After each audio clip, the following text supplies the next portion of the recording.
News in brief right here on Coastal TV. My name is AMPOMAA DELPHINA.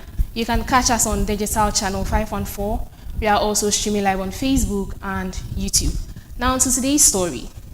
Ghana has declined a request for a state visit by South African President Cyril Ramaphosa following growing concerns over xenophobic attacks targeting Ghanaian nationals and other African migrants in South Africa. Diplomatic sources in Accra and Pretoria confirmed that the decision was taken after a recent wave of anti-foreigner violence in parts of South Africa, which has led to the repatriation of about 1,000 Ghanaians, with hundreds more reportedly awaiting evacuation. The situation escalated further after a Ghanaian national was reportedly killed on June 30th during demonstrations by xenophobic groups against African migrants.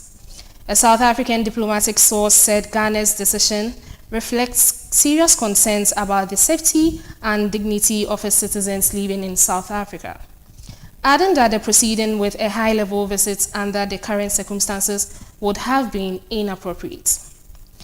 A Ghanaian source also confirmed the government's position, stressing that the Ghanaian protection of Ghanaians abroad remains a key priority.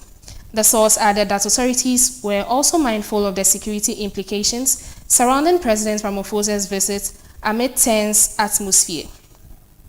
According to the source, Ghana has communicated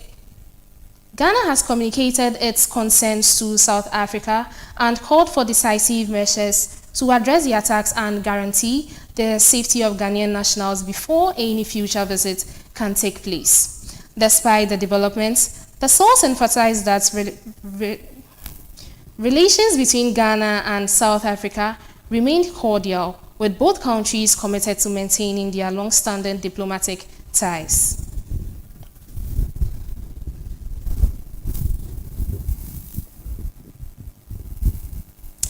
This is all news in brief. Thank you for tuning in. My name is DELPHINA AMPOMAA. We have more news coming your way at 1.